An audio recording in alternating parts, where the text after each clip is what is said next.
ആദ്യമായിട്ട് തന്നെ ഞാൻ തെഡോഷ്യസ് പിതാവിനെയും മദ്യവിരുദ്ധ സമിതിയെ അഭിനന്ദിക്കുകയാണ്. ഇത്രയും പേര് പങ്കെടുക്കുന്ന ഒരു മദ്യവിരുദ്ധ പരിപാടി ഞാൻ കൂടിയിട്ട് ഒത്തിരി വർഷങ്ങളായി. നിങ്ങളെല്ലാവരെയും കാണുന്നത് എനിക്കൊരു വലിയ ആശ്വാസമാണ്. കാരണം ഇത്രയും പേര് കേരളത്തിൽ മദ്യപിക്കാതിരിക്കുന്നു എന്നറിയുന്നത് വളരെ ആശ്വാസകരമായ കാര്യം. അതിൽ ചങ്ങനാശ്ശേരി രൂപതയിൽ നിന്നുള്ളവർ എന്നോട് പറഞ്ഞു, പിതാവ് 240 പേരും ചങ്ങനാശ്ശേരിക്കാരാണെന്ന് പറഞ്ഞു. അപ്പോൾ അവരെ ഒരു പ്രത്യേക അവാർഡ് കൊടുക്കാനായിട്ട് ചങ്ങനാശ്ശേരിയിലൊന്ന് കൂട്ടിയാലോ എന്നും ഞാൻ ആലോചിക്കുകയാണ്. അപ്പോൾ ഇത് വളരെയേറെ ഹൃദയത്തിൽ നന്മയുള്ളവർക്ക് മാത്രമേ മദ്യത്തിനെതിരെ പ്രവർത്തിക്കാനായിട്ട് സാധിക്കത്തുള്ളൂ. കാരണം ഒട്ടും പോപ്പുലർ അല്ലാത്ത ഒരു പരിപാടിയാണ് ഈ മദ്യവിരുദ്ധ പ്രവർത്തനം. മദ്യനിരോധനത്തിന് വേണ്ടിയിട്ടൊക്കെ ആരെങ്കിലും സംസാരിക്കാന്നൊക്കെ പറഞ്ഞാൽ ഇവൻ ഏത് സൈലന്റ് വാലിയിലെ കുരങ്ങ് പോലൊരു സംഭവം, ഏതായത് വംശനാശം വന്നുകൊണ്ടിരിക്കുന്ന ഒരാൾ എന്നുള്ള രീതിയിൽ പുച്ഛത്തോടു കൂടിയാണ് സമൂഹം നമ്മളെ നോക്കിക്കാണുന്നത്. ഞാൻ എപ്പോഴും ഓർക്കും, പണ്ടൊക്കെ നമ്മുടെ കൂടെ മദ്യവിരുദ്ധ പ്രവർത്തനങ്ങൾക്ക് ഗാന്ധിയന്മാരുണ്ടായിരുന്നു. കേരളത്തിലെ ആദരണീയരായ ഗാന്ധിയന്മാർ, MP Manmadhan sir, Sugathakumari teacher പോലെയുള്ള കേരളം ആദരിക്കുന്ന ഗാന്ധിയന്മാർ, അവരെല്ലാം മരിച്ചുപോയി എന്നുള്ളതാണ് നമ്മുടെ ഒരു ദുര്യോഗം. അതുകൊണ്ട് ഇപ്പൊ പിന്നെ നമ്മൾ മാത്രമേ ഉള്ളൂ, ക്രൈസ്തവ സഭകൾ മാത്രമേ ഉള്ളൂ ഇതിനകത്ത് മുന്നിൽ നിന്ന് പ്രവർത്തിക്കാൻ. കുറച്ചു പേരൊക്കെ കാണുമായിരിക്കും, എന്നാലും പ്രകടമായിട്ട് അങ്ങോട്ട് വരുന്നില്ല. അന്ന് വളരെ ശക്തമായ ഒരു പ്രതിരോധം ഉയർത്താനായിട്ട് നേതാക്കൾക്ക് സാധിക്കുമായിരുന്നു. പ്രത്യേകിച്ച് അവരെ ഗൗരവമായിട്ട് പരിഗണിച്ച് മാത്രമേ ഏത് സർക്കാർ മുന്നോട്ട് പോയിരുന്നുള്ളൂ. പക്ഷെ ഇന്ന് ആ പ്രതിരോധം വളരെയേറെ നേർത്തുപോയി. അങ്ങനെ ഗവൺമെന്റുകൾ ഇങ്ങനെ അവരുടെ ആഗ്രഹത്തിനനുസരിച്ച് ഈ മദ്യ നയമെല്ലാം മാറ്റി പരമാവധി ബാറുകളും എല്ലാം അനുവദിച്ച് അവരങ്ങ് മുന്നോട്ട് പോകുന്നു. അതിനെതിരെ സംസാരിക്കുന്നവൻ അവർക്കെന്തോ പ്രത്യേക കുഴപ്പങ്ങളൊക്കെ ഉള്ള കുറച്ച് മനുഷ്യർ എന്നുള്ളതല്ലാതെ ഒരു വില പലപ്പോഴും കൊടുക്കാനായിട്ട് സാധിക്കുന്നില്ല. നമുക്കറിയാം, നമ്മുടെ ഈ മദ്യവിരുദ്ധ പ്രവർത്തനങ്ങൾ ഈ മനുഷ്യത്വമുള്ള ഒരു സമൂഹം എന്ന് ഏറ്റെടുക്കേണ്ട ഒന്നാണ്. കാരണം തൊട്ട അയൽവക്കത്തെ സഹോദരൻ നശിച്ചു പോകുമ്പോൾ ഞാനാണോ എൻ്റെ സഹോദരന്റെ കാവൽക്കാരൻ എന്ന് ചോദിച്ച് മിണ്ടാതിരിക്കാൻ എളുപ്പമാണ്. പക്ഷെ മനസ്സാക്ഷിയെ എന്നും നോവിക്കുന്ന ഒരു ചോദ്യമായിട്ട് അത് അവശേഷിക്കും. നീ ഒരു ക്രിസ്ത്യാനിയായിട്ട്, നീ ദൈവകൃപ ലഭിച്ചവനായിട്ട് നിന്റെ സഹോദരൻ തൊട്ട അയൽവക്കത്തെ വീട്ടിൽ നശിച്ചുകൊണ്ടിരുന്നപ്പോൾ നീ എന്ത് ചെയ്തു? അവന്റെ പ്രൈവറ്റ് കാര്യങ്ങളിലൊന്നും ഞങ്ങൾ ഇടപെടാറില്ല എന്നൊക്കെ പറഞ്ഞു വേണമെങ്കിൽ മാറി നിൽക്കാം. പക്ഷെ അത് ഒരിക്കലും ഒരു ക്രൈസ്തവ മനസ്സാക്ഷിയുള്ള ഒരാൾക്ക് ചേർന്ന ഒരു കാര്യമല്ല. നമ്മൾ അവനെ സഹായിക്കാനായിട്ട് വിളിക്കപ്പെട്ടവനാണ്. നമുക്കറിയാം, അതുകൊണ്ട് തന്നെ മനുഷ്യ മഹത്വത്തിന് വേണ്ടി പ്രവർത്തിക്കുന്നിടത്തോളം സഭ എന്നും ഈ രംഗത്ത് ഉണ്ടായിരിക്കും. പലർക്കും അസ്വസ്ഥതയുണ്ട് സഭ ഇതിനെതിരെ സംസാരിക്കുമ്പോഴുമൊക്കെ.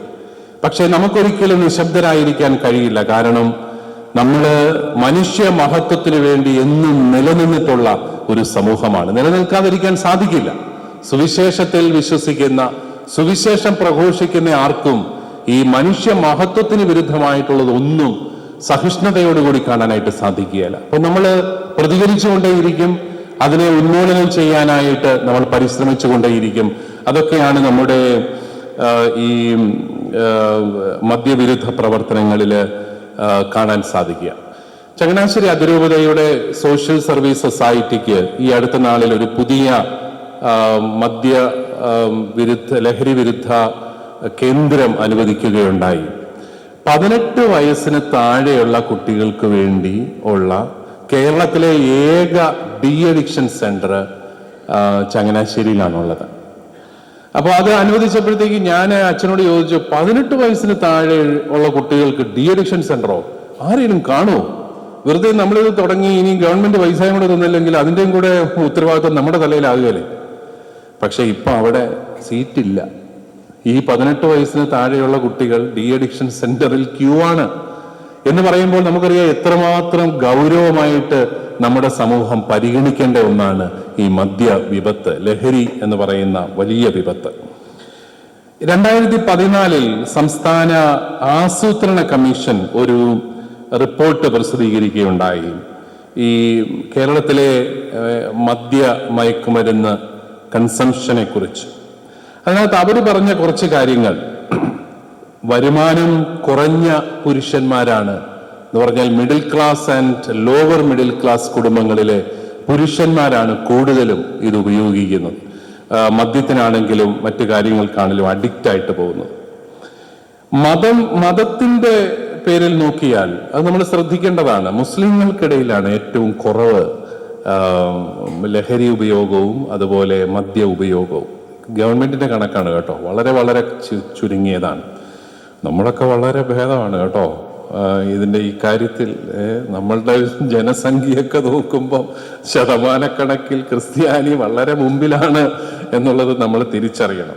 അതുകൊണ്ടാണ് ക്രിസ്ത്യാനി ഇത് കുടിച്ച് നശിക്കട്ടെ എന്നുള്ള ഒരു രീതിയിൽ ചിലപ്പോഴെങ്കിലും സമൂഹം വളരെയേറെ ഇത് നമ്മുടെ പ്രശ്നമല്ല, ഇത് വേറെ ആരുടെയോ പ്രശ്നമാണെന്നുള്ള രീതിയിലൊക്കെ ഇതിനെ കരുതാനായിട്ടിടയാകുന്നത്. അതുപോലെ ഈ മദ്യത്തിന് അഡിക്റ്റ് ആയിട്ടുള്ള ഒത്തിരി പേര്, വലിയ ഒരു ഉയർന്ന ശതമാനം ആൾക്കാരും സബ്സ്റ്റൻസ് അബ്യൂസ്, പ്രത്യേകിച്ച് സ്മോക്കിംഗ്, ഈ പുകവലി, ലഹരി ഉപയോഗം, ഇതിനും കൂടെ അഡിക്റ്റ് ആകുന്നതായിട്ടാണ് അവരുടെ കണ്ടെത്തൽ. അതേസമയം ഈ മദ്യ ഉപയോഗം കേരളത്തിൽ കുറഞ്ഞു വരുന്നതായിട്ടും പറയുന്ന കണക്കുകളുണ്ട്. ഈ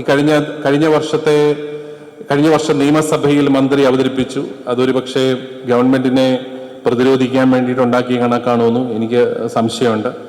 2015-16 37% ആൾക്കാർ മദ്യപിക്കുമായിരുന്നു അത്രേ കേരളത്തിൽ. 2019-20 ആയപ്പോൾ അത് 19% കുറഞ്ഞു എന്നാണ് അവരതിനകത്ത് അവതരിപ്പിച്ചത്. അതേസമയം ലഹരി ഉപയോഗം വളരെയേറെ വർദ്ധിച്ചതായിട്ടും പറയുകയാണ്. ലഹരി ഉപയോഗത്തെക്കുറിച്ച് പറയുന്നത് 2023 കഴിഞ്ഞ വർഷം 2023 ജനുവരി 1-നും 2024 ജൂൺ 1-നും ഇടയിൽ 41,531 കേസുകളാണ് കേരളത്തിൽ ഈ ലഹരിയുമായിട്ട് ബന്ധപ്പെട്ട് രജിസ്റ്റർ ചെയ്തത്. അതിൽ ഏറ്റവും കൂടുതൽ എറണാകുളം ജില്ലയിലാണ് 8,567 കേസുകൾ.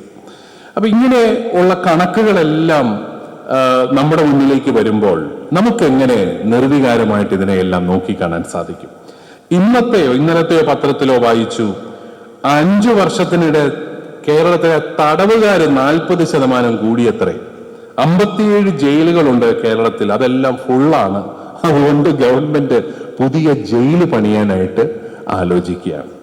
അപ്പോ കുറ്റകൃത്യങ്ങൾ ഒരു വശത്ത് വളരെയേറെ കൂടുന്നു, ലഹരി ഉപയോഗം കൂടുന്നു, മദ്യം ഉപയോഗിക്കുന്ന ആൾക്കാരുടെ ശതമാനക്കണക്ക് പ്രത്യേകിച്ച് കുട്ടികളുടെ ഇടയിൽ, കൗമാരക്കാരുടെ ഇടയിൽ കൂടി വരുന്നു. ഇപ്പൊ തന്നെ പറയുന്നത് ഏറ്റവും കൂടുതൽ കുട്ടികൾ ഈ 15-നും 21-നും ഇടയ്ക്ക് വയസ്സ് പ്രായത്തിലാണ്. ആ പ്രായത്തിലാണ് അവര് കൂട്ടുകാരുമൊത്ത് കുടി തുടങ്ങുന്നത്. 10% മുതിർന്നവരും 33% കൗമാരക്കാരും 14 വയസ്സിന് മുമ്പ് തന്നെ ഈ മദ്യപാനം ആരംഭിക്കുന്നു എന്നാണ് ഈ കണക്കുകൾ സൂചിപ്പിക്കുന്നത്. വളരെ ചെറുപ്പത്തിൽ തന്നെ മദ്യം കഴിച്ചു തുടങ്ങുന്ന ഒരു പ്രവണത കൂടി. ഞാൻ നോക്കുന്ന കുറെ വർഷങ്ങൾക്ക് മുമ്പ് ഒരു സഹോദരി എന്നോട് ഒത്തിരി സങ്കടത്തോടു കൂടി പറഞ്ഞ ഒരു കാര്യം, അവരുടെ മുഖം ഇപ്പോഴും എന്റെ മനസ്സിലുണ്ട്. അവർ പറഞ്ഞു, പിതാവേ, ജീവിതം എന്നെ പ്രതീക്ഷിക്കാനാ, പ്രത്യാശ, ഞാൻ പള്ളിയിലൊക്കെ പോകുന്നുണ്ട്, പ്രാർത്ഥിക്കുന്നുണ്ട്, പക്ഷെ ജീവിതം എനിക്കെന്നും സങ്കടകരമാണ്. എന്നിട്ട് അവർ പറഞ്ഞു, അപ്പന്റെ മദ്യപാനം അത് സഹിക്ക വയ്യാതെ 18 വയസ്സ് പൂർത്തിയായി ആദ്യം വന്ന കല്യാണാലോചന അവള് സമ്മതിച്ചു. ചെറുക്കനെ പോലും ശരിക്കും കണ്ടില്ല. കാരണം ഈ നരകത്തിൽ നിന്ന് വീടൊരു നരകമാണ്, അപ്പൻ വെള്ളമടിച്ച് നശിപ്പിച്ചിട്ടിരിക്കുകയാണ്, ഇവിടുന്ന് എങ്ങനെങ്കിലും രക്ഷപ്പെട്ടാൽ മതി എന്നോർത്ത് അവൾ കല്യാണത്തിന് സമ്മതിച്ചു. കല്യാണം നടന്നു. എന്നിട്ട് അവൾ എന്നോട് പറഞ്ഞു, ആദ്യത്തെ 3 വർഷം സ്വർഗമായിരുന്നു എൻ്റെ ജീവിതത്തിൽ. കാരണം അതുപോലൊരു കുടുംബജീവിതം ഞാൻ കണ്ടിട്ടില്ല. ചെറുപ്പം മുതലേ വീട്ടിലെ വയലൻസും ഈ മദ്യവും അപ്പന്റെ കലാപരിപാടികളും എല്ലാം കണ്ട് മനസ്സ് മടുത്തിരിക്കുകയാണ്. അപ്പോഴാണ് സ്നേഹമുള്ള ഒരു ഭർത്താവിനെ കിട്ടി. സന്തോഷമായിരുന്നു, വളരെ സന്തോഷമായിട്ട് ദൈവത്തിന് നന്ദി പറഞ്ഞ് തുടങ്ങിയതാണ്. പക്ഷേ 3 വർഷം കഴിഞ്ഞു, ആദ്യത്തെ കൊച്ചൊക്കെ ഉണ്ടായി കഴിഞ്ഞപ്പോഴത്തേക്ക് ഇയാള് പണിക്ക് ദൂരോട്ട് പോകാനായിട്ട് തുടങ്ങി. പിന്നെ കുറെ അങ്ങ് ദൂരെ പോയി കഴിഞ്ഞപ്പോഴത്തേക്കും എല്ലാ ദിവസവും വീട്ടിൽ വരാതായി. പിന്നെ വീക്കെൻഡിൽ മാത്രമേ വീട്ടിൽ വരത്തുള്ളൂ. അപ്പോൾ അവള് ശ്രദ്ധിച്ചു, വീക്കെൻഡിലൊക്കെ വരുമ്പം മദ്യം കഴിച്ചിട്ടുണ്ട്. പിന്നെ അപ്പൊ പിന്നെ അവൾക്ക് പഴയ ഓർമ്മകളെല്ലാം വരികയാണ്. ഈ അപ്പന്റെ മദ്യപാനത്തിന്റെ ദുർബലങ്ങളുടെ ഓർമ്മകൾ വരുന്നത് കൊണ്ട് അവൾ പതുക്കെ പതുക്കെ അത് ചോദ്യം ചെയ്യാൻ തുടങ്ങി. അപ്പോൾ അയാൾ വീണ്ടും കുടിക്കാനായിട്ട് തുടങ്ങി. ഏതായാലും അയാൾ ഭയങ്കരമായ മദ്യപാന സ്വഭാവത്തിലേക്ക് പോയി. അപ്പോഴും അവൾക്ക് പ്രതീക്ഷയുണ്ട്. 3 ആമക്കളാണുള്ളത്. ഇവന്മാരെങ്കിലും വളരുമ്പം രക്ഷപ്പെടാമല്ലോ എന്നോർത്ത് അവള് പ്രതീക്ഷയോടുകൂടി ഇരിക്കുകയാണ്. അപ്പൊ അവള് പറഞ്ഞത് ഇതാണ്: എൻ്റെ പിതാവേ, 15 വയസ്സുള്ള എൻ്റെ മകൻ 10ാം ക്ലാസ്സിൽ അവന് കുറെ C+ കിട്ടിയെന്നും പറഞ്ഞുകൊണ്ട് അവനും കൂട്ടുകാരും കൂടെ പോയി വെള്ളമടിച്ച് ഇന്നലെ വീട്ടിൽ വന്നിരിക്കുന്നു. ഞാൻ അവനിട്ട് എൻ്റെ കൈ കിട്ടിയതെല്ലാം എടുത്ത് അവനെ ഞാൻ തല്ലിക്കഴിഞ്ഞപ്പോൾ അവൻ പറഞ്ഞു അത്രേ, ഞാൻ എൻ്റെ അപ്പൻ്റെ മകനാ, നിങ്ങളാരാ ചോദിക്കാൻ, ഞാനിത് പണ്ടേ തുടങ്ങിയതാണ് എന്ന് മകൻ പറഞ്ഞു. അപ്പോൾ ഈ സ്ത്രീ ചോദിക്കുകയാണ്, ഇനി പ്രതീക്ഷിക്കാനായിട്ട് എന്താണുള്ളത്, പ്രത്യാശ എന്താണുള്ളത്, ഞാൻ എന്തിനാ ഇനി ജീവിക്കുന്നത്? ജീവിതം എനിക്കൊരിക്കലും ഒരു സന്തോഷകരമായ സമാധാനപരമായ ഒരു സാഹചര്യം തന്നിട്ടില്ല. ഇതൊക്കെ നമ്മുടെ സമൂഹത്തിലെ ദുഃഖങ്ങളാണ്. നമുക്കറിയാം, നമ്മളിപ്പോ നമ്മുടെ സമൂഹത്തിലെ കുറ്റകൃത്യങ്ങളെ കുറിച്ച് ചർച്ച ചെയ്യുന്നു. ഇപ്പം ഈ കഴിഞ്ഞ ദിവസങ്ങളിലൊക്കെ നമ്മളെ ഭയപ്പെടുത്തുന്ന കുറ്റകൃത്യങ്ങളാണ്. അതിനിടയ്ക്ക് നമുക്കറിയാം, നമ്മുടെ ചെറുപ്പക്കാരെ സ്വാധീനിക്കുന്ന മറ്റൊത്തിരി ഘടകങ്ങൾ. ഇപ്പോൾ കഴിഞ്ഞ ദിവസം ഒരു വാരികയ്ക്കകത്ത് വായിക്കുകയുണ്ടായി, കൊറിയൻ സിനിമകളും കൊറിയൻ മ്യൂസിക്കും ഒക്കെയാണത്രേ നമ്മുടെ ചെറുപ്പക്കാരുടെ ഇപ്പോഴത്തെ ഹരം. ഏതായാലും നമ്മളൊക്കെ ഇച്ചിരി പഴയ ആൾക്കാരായതുകൊണ്ട് നമ്മൾ കൊറിയൻ എന്നൊക്കെ കേട്ടുവരുന്നതേ ഉള്ളൂ. ഏതായാലും പിള്ളേരുടെ മുഴുവൻ മനസ്സിൽ കൊറിയൻ ചിന്തകളാണ്. അപ്പോൾ അതിലെ വയലൻസ് ഭയങ്കരമായിട്ട് കുട്ടികളെ സ്വാധീനിക്കുന്നു എന്നെല്ലാം പറഞ്ഞ് ആ വാരികയ്ക്കകത്ത് വന്നത് ഞാൻ ഓർക്കുന്നു. അതോടൊപ്പം നമുക്കറിയാം, നമ്മുടെ ഇപ്പോഴത്തെ മലയാള സിനിമകളിലെ ചില ട്രെൻഡുകൾ. ഈ ക്രിസ്മസ് കാലം സമാധാനത്തിന്റെ സ്നേഹത്തിന്റെയും കാലമാണ്. ആ കാലത്തിറങ്ങിയ ഒരു സിനിമയ്ക്കകത്ത് ഈ വാഴ വെട്ടിക്കളയുന്നത് പോലെ മനുഷ്യനെ വെട്ടി കളയുന്ന ഒരു നായകൻ, നല്ല മസിലൊക്കെ പഠിപ്പിച്ച് നായകൻ ഇങ്ങനെ കൊന്നു മുന്നേറുമ്പോൾ നമ്മളെ ഭയപ്പെടുത്തുന്ന കാര്യം, തിയേറ്ററിൽ ഇരുന്ന് ചെറുപ്പക്കാർ ആവേശപൂർവ്വം കൈയടിക്കുന്നു. അതാണ് നമ്മളെ ഭയപ്പെടുത്തേണ്ടത്. അതിക്രൂരമായ കാര്യം. ഗർഭിണിയായ സ്ത്രീയെ എല്ലാം വെട്ടുന്നു. ഞാനൊന്നും കണ്ടില്ല കേട്ടോ, കേട്ടതേ ഉള്ളൂ. കേട്ടതോടുകൂടി നമുക്ക് മതിയായി. എല്ലാം കഴിയുമ്പോൾ അവൻ വെട്ടുന്നെങ്കിൽ വെട്ടട്ടെ, പക്ഷെ ഇത് കാണാൻ ചെറുപ്പക്കാരുൾപ്പെടെ ഇടിച്ചു കയറുന്നതും തിയേറ്ററിൽ ഇരുന്ന് ഇവൻ ആരവത്തോടെ ആവേശത്തോടെ കൈയടിക്കുകയാണ് ഓരോ പ്രാവശ്യവും വെട്ടുമ്പോഴും. അതാണ് നമ്മളെ ഭയപ്പെടുത്തുന്ന ഒരു കാര്യം. ഈ കുറ്റകൃത്യങ്ങളുടെ ഒരു മനസ്സ് രൂപപ്പെട്ടു വരികയാണ്. നമ്മളെ ഭയപ്പെടുത്തേണ്ട ഒരു കാര്യമാണ്. അതിന്റെ കൂടെയാണ് ഈ മയക്കുമരുന്നിൻ്റെതായ പ്രശ്നങ്ങൾ. മയക്കുമരുന്നും അതുപോലെ ഈ മദ്യം സുലഭമായിട്ട് കൊടുക്കുന്നു. ഇപ്പോൾ സർക്കാർ ബ്രൂവറി അനുവദിക്കുകയാണ്. കേരളത്തിൽ തന്നെ മദ്യം നിർമ്മിക്കാനായിട്ട് തുടങ്ങുകയാണ്. ഇത്രയും നാളും വിദേശ നിർമ്മിത മദ്യമായിരുന്നു കേരളത്തിൽ നിർമ്മിച്ചുകൊണ്ടിരുന്നത്. ഇനിയും നാടൻ സ്വന്തം സംഭവം ഇവിടെ നിർമ്മിക്കാനായിട്ട് പോവുകയാണ്. എല്ലാവർക്കും മദ്യം കൊടുക്കുകയാണ്. നമ്മൾ ഓർക്കണം, നമ്മുടെ ഈ സർക്കാരിനൊക്കെ ഈ മദ്യമല്ലാതെ വരുമാനത്തിന് ഒരു മാർഗവും ഇല്ലേ? ഇവർക്ക് റോഡൊക്കെ പണിയാനായിട്ട് കാശ് വേണം. അതിനു വേണ്ടിയിട്ടാണ് ഈ ബിവറേജിൽ ഓരോ വർഷവും ഇത് കാശ് കൂടി. ഇപ്പൊ 300% ടാക്സ് ഇട്ടിരിക്കുന്നത്. 300% ടാക്സ് ഇട്ട് ഇതൊക്കെ എന്തോ ഒരു അക്രമമാണോ? ഒരു വസ്തുവിന് 300% ടാക്സ് ഇടുക, എന്നിട്ട് അത് വിൽക്കുക. അത് മേടിക്കുന്നത് മുഴുവൻ ആരാണ്? സർക്കാരിന്റെ കൈ കണക്കുണ്ട്. അത് middle class and lower middle ക്ലാസ്സിലെ പാവപ്പെട്ട മനുഷ്യൻ. അവൻ വളരെ ചുരുങ്ങിയ വരുമാനമുള്ളവൻ അവന്റെ വരുമാനത്തിന്റെ സിംഹഭാഗവും കൊടുത്ത് അവൻ വീണ്ടും ദരിദ്രനാവുകയാണ്. നിങ്ങൾ അവന്റെ ഈ പണമെല്ലാം മേടിച്ച് റോഡെല്ലാം പണിതിടുമ്പം റോഡെ കൂടെ സമചിത്തതയോടെ വണ്ടി ഓടിക്കാൻ ആൾക്കാർ വേണ്ടേ സർക്കാരെ? അത് നിങ്ങൾ എന്താണ് ചിന്തിക്കുന്നത്? നിങ്ങൾ ചിന്തിക്കാത്തത്. അവിടെ നിരന്തരമായിട്ട് മദ്യം കഴിച്ച് എന്നും റോഡപകടങ്ങളും മരണങ്ങളും ഒക്കെ ആയിക്കഴിഞ്ഞാൽ നിങ്ങൾക്കെങ്ങനെ ഇതൊരു നല്ല സമൂഹമായിട്ട് കൊണ്ടു നടക്കാനായിട്ട് സാധിക്കും? അങ്ങനെയുള്ള ആഗ്രഹങ്ങളൊന്നും സർക്കാരിനില്ല. സർക്കാരിന് എങ്ങനെയെങ്കിലും സർക്കാരിന്റെ ബിസിനസ് ഒക്കെ നടത്തി മുന്നോട്ട് പോകണം എന്ന് മാത്രമേ ഉള്ളൂ. മദ്യം വിറ്റ് വരുമാനം ഉണ്ടാക്കി മാത്രം. ഈ ബജറ്റൊക്കെ നോക്കുമ്പോഴത്തേക്ക് ഓരോ പ്രാവശ്യവും നികുതി വരുമാനം ഒന്നും കൂടുന്നില്ല. ആകപ്പാടെ വരുമാനം കൂടുന്നത് ഈ ബിവറേജിന്റെ വരുമാനം മാത്രമേ കൂടുന്നുള്ളൂ. നികുതി വരുമാനവും നികുതി പിരിച്ചെടുക്കാനോ അത് ഗുണപരമായ കാര്യങ്ങൾക്ക് ഉപയോഗിക്കാനോ ഒന്നും അവർക്ക് സാധിക്കുന്നില്ല. അവരാകെ ഇതാണ്. അങ്ങനെ ഇരിക്കുമ്പോൾ ഒരു 50% നികുതി കൂട്ടും മദ്യത്തിന്. പിന്നെയും ഈ മണ്ടന്മാരെല്ലാം ക്യൂ നിന്ന് അത് മേടിച്ച് സർക്കാരിന് ഈ കാശെല്ലാം കൊടുത്ത് അവന്റെ കുടുംബത്തിലേക്ക് എത്തേണ്ട പണമാണ്. എത്രയോ കുടുംബങ്ങൾ ആ രീതിയിൽ തകർന്നുപോയി എന്നുള്ളത് നമുക്കറിയാം. അങ്ങനെ ഉള്ള ഒരു സാഹചര്യത്തില് നമ്മൾ ചിന്തിക്കേണ്ട ഒരു കാര്യം, ഇതെല്ലാം നമ്മുടെ ഒരു വലിയ ധാർമ്മികമായ ഉത്തരവാദിത്വത്തെ സൂചിപ്പിക്കുന്നുണ്ട്. നമ്മൾ ക്രൈസ്തവരെന്നുള്ള നിലയിൽ ഈ സമൂഹത്തിന് പ്രത്യാശ കൊടുക്കേണ്ടവരാണ്, പ്രകാശം പകരേണ്ടവരാണ്. നമുക്ക് ഉത്തരവാദിത്വമുണ്ട് ഈ മേഖലയിൽ പ്രവർത്തിക്കാൻ. അതുകൊണ്ടാണ് KCBC മദ്യവിരുദ്ധ കമ്മീഷൻ വളരെ ഗൗരവമായിട്ട് ഈ രംഗത്ത് പ്രവർത്തിക്കുന്നതും.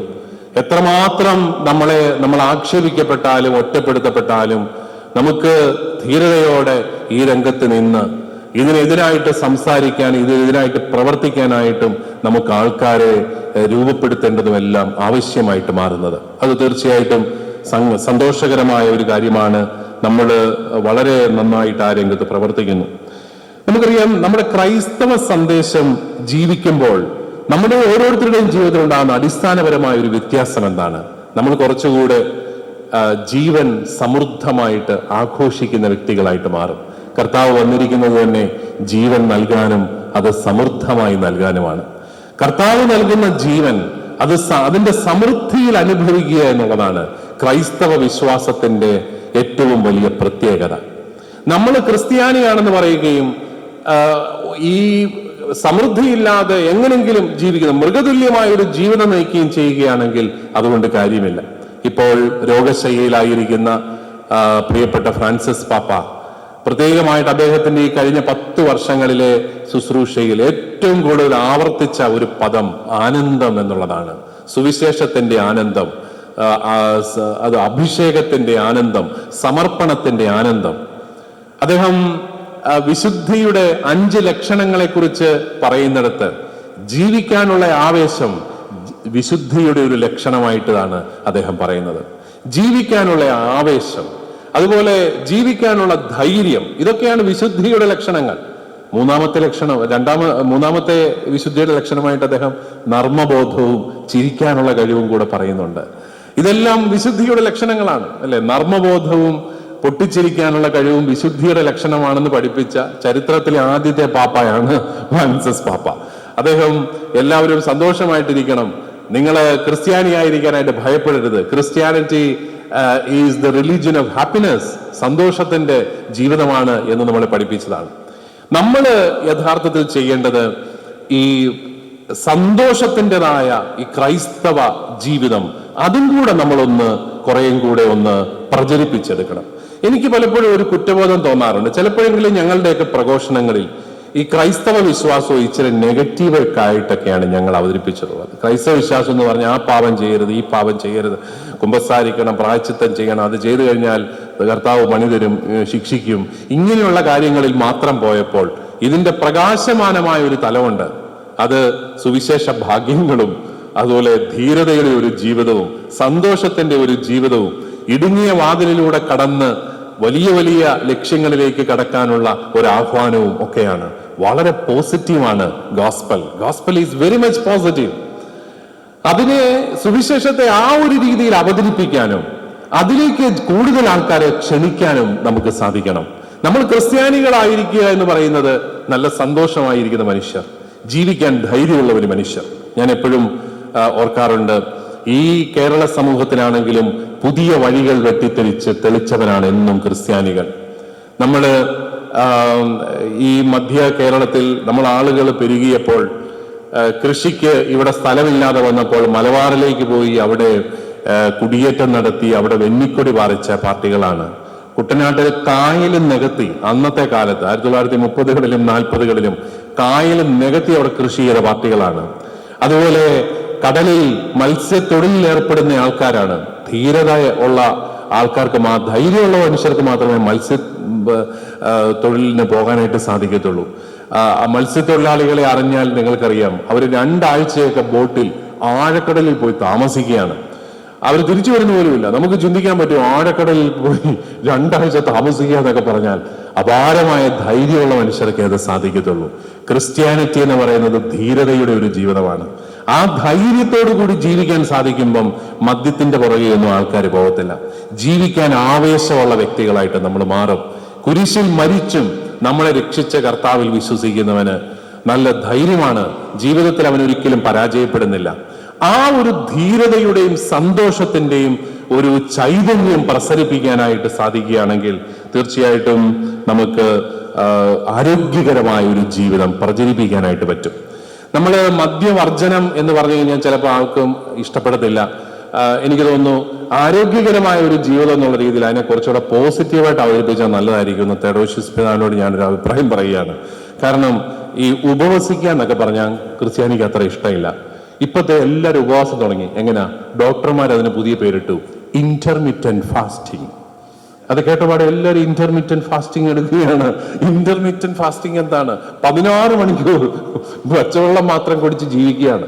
അത് ആരോഗ്യത്തിന് നല്ലതാന്ന് പറഞ്ഞപ്പം എല്ലാവരും ഉപവാസം, അതൊക്കെ എന്ത്, അതൊക്കെ പഴഞ്ചൻ, നോമ്പ് എന്നൊക്കെ പറഞ്ഞ പഴഞ്ചൻ എന്ന് പറഞ്ഞ പാർട്ടികള് നമ്മൾ വിചാരിച്ചതിനേക്കാളും കൂടുതൽ കട്ടിയോടുകൂടി അവരിപ്പോ നോമ്പ് നോക്കുകയാണ്. കാരണം പേരൊന്ന് മാറ്റിയിട്ടുണ്ട്, ഇന്റർമിറ്റന്റ് ഫാസ്റ്റിംഗ് എന്നാക്കി.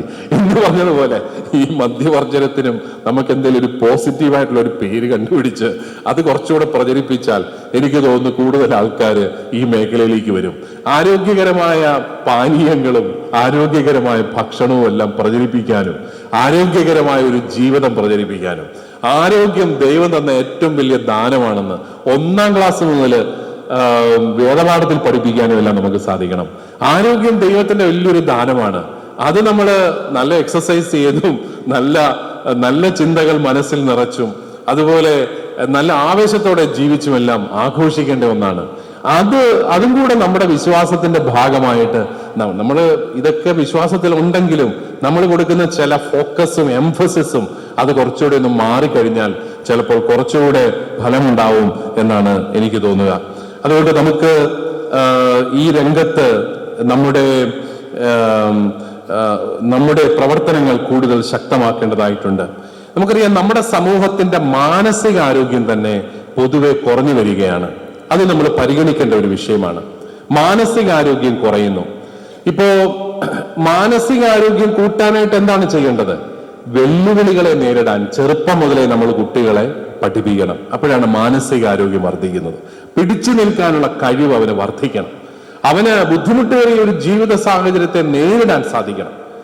അതിന് നമ്മുടെ പഴയ രീതിയിൽ പഴയ ഒരു പരിശീലനത്തിൽ വലിയ മനഃശാസ്ത്രവും വലിയ പെഡഗോജിയും ഒന്നും വളരാവുന്ന ഒരു കാലത്ത് നമ്മുടെ കാരണവന്മാര് 2 തള്ളക തരും. അമ്മയുടെ വടിയൊക്കെയാണ് ഏറ്റവും വലിയൊരു വെല്ലുവിളി അന്നത്തേത്. അത് ഒഴിവാക്കി ജീവിക്കുക എന്നൊക്കെ പറയുന്നത് ഒരു വലിയ കാര്യമാണ്.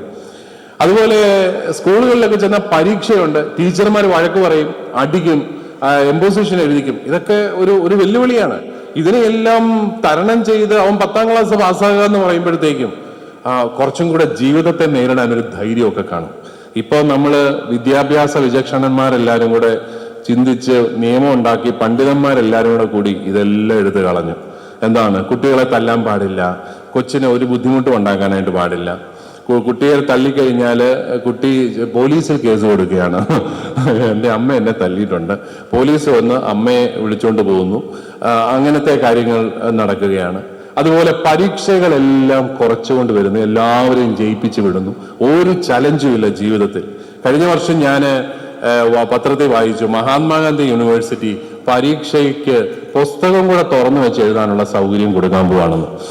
അപ്പോ ഞാൻ ഓർത്ത്, കർത്താവേ, ഇവരെ ഇങ്ങനെ ആലോചിച്ച് ഇതൊക്കെ ആലോചിച്ച് ഒത്തിരി കാശ് മുടക്കി വലിയ സെമിനാർ നടത്തിയിട്ടാണ് അത്ര ഈ തീരുമാനത്തിൽ അവരെത്തിയത്.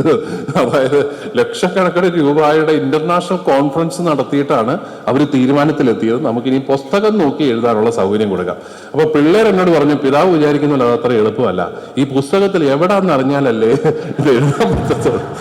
അപ്പോ പരീക്ഷയുടെ സമയം മുഴുവൻ പുസ്തകം മറിച്ചുകൊണ്ടിരുന്ന ഒന്നും എഴുതാൻ പറ്റത്തില്ല. അതുകൊണ്ട് പിതാവ് അതിനെ അത്ര കളിയാക്കണ്ട, ഇത് അവര് ഞങ്ങളെ കളിയാക്കുന്നതാണ്, പുസ്തകം തന്നിട്ട് നോക്കി എഴുതിക്കൊള്ളാൻ പറയുന്നത് ഞങ്ങളെ മണ്ടന്മാരാക്കുകയാണ്. ഞാൻ പറഞ്ഞു വന്നത്, നമ്മുടെ കുട്ടികളുടെ ജീവിതത്തിൽ നിന്ന് ഈ വെല്ലുവിളികളെല്ലാം എടുത്ത് കളയുകയാണ് ഈ പരിശീലന സംവിധാനം. പിന്നെ എങ്ങനെ പരിശീലനം കൊടുക്കാൻ പറ്റും? പരുവരുത്ത പ്രതലങ്ങളിലെ പരിശീലനം നടക്കത്തുള്ളൂ. വളരെ സ്മൂത്ത് ആയിട്ടുള്ളിടത്തൊന്നും പരിശീലനം നടക്കുകയില്ല. അത് അടിസ്ഥാനപരം, അത് മൃഗങ്ങളുടെ ജീവിതം നോക്കിയാൽ നമുക്കത് മനസ്സിലാവും. മൃഗങ്ങൾ അവരുടെ കുഞ്ഞുങ്ങളെ എങ്ങനെയാണ് പരിശീലിപ്പിക്കുക, അതെങ്കിലും നോക്കി പഠിച്ചാൽ മതി. പക്ഷേ അതിന് ഇന്റർനാഷണൽ കോൺഫറൻസ് ഒന്നും നടത്തണ്ട. അത് കുറെ നേരം അതുങ്ങളെയൊക്കെ നോക്കി നിന്നാൽ നമുക്ക് പിടികിട്ടും. പക്ഷേ അതൊന്നും ചെയ്യാതെ നമ്മളിങ്ങനെ ഈ ജീവിതത്തിൽ നിന്ന് വെല്ലുവിളികളെ നേരിടാനുള്ള അവസരങ്ങളെല്ലാം കളഞ്ഞ് ജീവിതം വളരെ എളുപ്പമാക്കി മാറ്റിക്കൊണ്ട് പോയിട്ട്, എന്നിട്ട് മാനസിക സമ്മർദ്ദം കുട്ടികൾക്ക് കൂടുന്നു. അവൻ വെള്ളം അടിച്ചില്ലെങ്കിലേ അത്ഭുതമുള്ളൂ, അവന് പിന്നെ ഡ്രഗ് അഡിക്റ്റ് ആയില്ലെങ്കിലേ അത്ഭുതമുള്ളൂ. കാരണം അവന് പിടിച്ചു നിൽക്കാൻ പറ്റുന്നില്ല. മാനസിക ആരോഗ്യത്തെ കൂടി ഈ സമൂഹം വളരെ ഗൗരവമായിട്ട് പരിഗണിക്കേണ്ടതാണ്. അതുപോലെ നല്ല കുടുംബ ബന്ധങ്ങൾ നമുക്കുണ്ടാവണം. നമ്മുടെ ഈ ഡ്രഗ് അഡിക്റ്റ് ആകുന്ന കുട്ടികളുടെയൊക്കെ കൂടുതലും പേരുടെ കുടുംബ പശ്ചാത്തലം പഠിക്കുമ്പോൾ അവിടെ മാതാപിതാക്കളുടെ കരുതലിന്റെ കുറവ് ഒത്തിരി നമുക്ക് കാണാൻ സാധിക്കും. കരുതൽ കൂടിയതിൻ്റെയും ഉണ്ട് കേട്ടോ, ഇല്ലെന്ന് ഞാൻ പറയുന്നില്ല. എന്നാലും കരുതൽ കുറവ്, പ്രത്യേകിച്ച് ബ്രോക്കൺ ഫാമിലീസിലെ കുട്ടികളൊക്കെ വളരെ പെട്ടെന്ന് ഇതിലേക്ക് ആകർഷിതരാകുന്നുണ്ട് എന്നുള്ളൊരു കാര്യമാണ് നമ്മൾ മനസ്സിലാക്കേണ്ടത്. അവിടെയാണ് ആരോഗ്യകരമായ ഒരു കുടുംബ ജീവിതവും നമ്മൾ കുറച്ചുകൂടെ ഗൗരവമായിട്ട് പരിഗണിക്കണം. നമുക്ക് ദമ്പതികൾക്കൊക്കെ ഓരോ വർഷവും അവരെ അനുധാവനം ചെയ്യാനുള്ള വഴികൾ നമ്മൾ കണ്ടെത്തണം. കാരണം ആരോഗ്യകരമായ കുടുംബജീവിതമുണ്ട്. ഭാര്യയും ഭർത്താവും കൂടെ അങ്ങോട്ടും ഇങ്ങോട്ടും വർത്തമാനം പറയുന്ന അവസ്ഥയുണ്ടെങ്കിൽ, കുഞ്ഞുങ്ങളും മാതാപിതാക്കളും കൂടി ഇരുന്ന് പൊട്ടിച്ചിരിച്ച് ഭക്ഷണം കഴിക്കുന്ന അവസ്ഥകൾ കുടുംബങ്ങളിലുണ്ടെങ്കിൽ, ഒരിക്കലും അവർ ഈ കുടുംബത്തിന്റെ സുരക്ഷിതത്വത്തെ വിട്ട് മറ്റു കാര്യങ്ങളിലേക്ക് പോവുകയല്ല. കുടുംബത്തെ ആസ്വദിക്കുന്ന മക്കൾ ഉണ്ടാവണം. അവർ പോകത്തില്ലെങ്കിൽ അത് മാതാപിതാക്കളുടെ ഒരു വലിയ ചലഞ്ചായിട്ട് മാറണം. അതിന് മാതാപിതാക്കൾക്ക് നല്ല പരിശീലനം കൊടുക്കണം. അവരെ വഴക്ക് പറഞ്ഞിട്ട് കാര്യമില്ല, അവർക്ക് അറിയത്തില്ല പലപ്പോഴും. അവർക്ക് നമ്മൾ നല്ല പരിശീലനം കൊടുക്കാനായിട്ട് സാധിക്കണം. നല്ല ഭാര്യാഭർത്തൃ ബന്ധവും നല്ല പേരന്റിങ്ങും എല്ലാം ഇതിനോട് ചേർന്ന് പോകുന്നതാണ്. കാരണം കുടുംബങ്ങളുടെ ആരോഗ്യ നില വർദ്ധിച്ചാൽ മാത്രമേ നമുക്ക് കുട്ടികളെ ഇതിൽ നിന്ന് വിമുക്തരായിട്ട് കിട്ടാൻ സാധിക്കും. നിങ്ങൾ ശ്രദ്ധിച്ചാൽ മതി, പട്ടണങ്ങളിലൊക്കെ ജീവിക്കുന്ന കുടുംബങ്ങൾ, എല്ലാ കുട്ടികളും ഒന്നും, അല്ലെങ്കിൽ കോളേജിൽ പഠിക്കുന്ന എല്ലാ കുട്ടികളും അഡിക്റ്റ് ആകുന്നില്ലല്ലോ. കോളേജിൽ പഠിക്കുന്ന അല്ലെങ്കിൽ പട്ടണങ്ങളിൽ, വലിയ പട്ടണങ്ങളിലായിരുന്ന എല്ലാ കുട്ടികളും മദ്യത്തിനോ മയക്കുമരുന്നിനോ അഡിക്റ്റ് ആകുന്നില്ല. എന്തുകൊണ്ടായിരിക്കാം? അവർക്ക് ചില മൂല്യങ്ങൾ കിട്ടിയിട്ടുണ്ട്, അവർക്ക് ചില സാഹചര്യങ്ങൾ കുടുംബത്തിൽ ലഭിച്ചിട്ടുണ്ട്. അവർ പോകത്തില്ല, അവർ തെറ്റായ കൂട്ടുകെട്ടിൽ പോകത്തില്ല, അവർക്കത് സഹിക്കാൻ പറ്റത്തില്ല, അവർക്ക് ചില സാഹചര്യങ്ങളിൽ ചെന്ന് നിൽക്കാൻ പറ്റത്തില്ല, അവരിങ്ങി പോരും എന്ന് പറയുന്നത് പോലെ ചില കുടുംബങ്ങളും അതുപോലെ നല്ല ധൈര്യമുള്ള കുടുംബങ്ങളുണ്ട്. എന്നോട് കോളേജിൽ ചെയർപേഴ്സൺ ആയിരിക്കുന്ന, കോളേജിലെ കലാതിലകമായിരിക്കുന്ന ഒരു പെൺകുട്ടി കുറെ വർഷങ്ങൾക്ക് മുമ്പ്, നല്ലൊരു ഫാമിലിയാണ്. അവളുടെ അമ്മ എന്നോട് പറഞ്ഞത് ഞാൻ ഓർക്കുന്നുണ്ട്. എൻ്റെ അച്ഛ ശനിയാഴ്ച ദിവസം അവധിയാണെങ്കിൽ വെള്ളിയാഴ്ച വൈകുന്നേരം ആകുമ്പോൾ അവള് ബാഗ് എടുത്ത് വീട്ടിൽ വരും. അവക്ക് അപ്പൻ്റെ കൂടെ കുറെ നേരം പറമ്പിലൊക്കെ നടക്കണം, അവക്ക് അമ്മയെ കുറച്ച് സമയം അടുക്കളയിൽ സഹായിക്കണം, 2 ആങ്ങളമാരുണ്ട്, അനിയന്മാർ, അവന്മാരെ ഇരുത്തി ഇച്ചിരി പഠിപ്പിക്കണം എന്ന് പറഞ്ഞാൽ കുടുംബം ആസ്വദിക്കുന്ന ഒരു പെൺകുട്ടിയാണ്. അവള് വഴിതെറ്റി പോകത്തില്ല എന്ന് അവർക്ക് ഭയങ്കര ഉറപ്പാണ്. അപ്പൊ നമുക്ക് നമ്മുടെ കുടുംബങ്ങൾ, ആരോഗ്യമില്ലാത്ത കുടുംബങ്ങളുടെ എണ്ണം പെരുകുന്നു എന്നുള്ളത് ഇതിന്റെ ഒരു പ്രധാനപ്പെട്ട കാരണമാണ്. അത് നമ്മൾ ഗൗരവമായിട്ട് എടുക്കണം. അതോടൊപ്പം നമ്മൾ സർക്കാരുകൾ വളരെ ഗൗരവമായ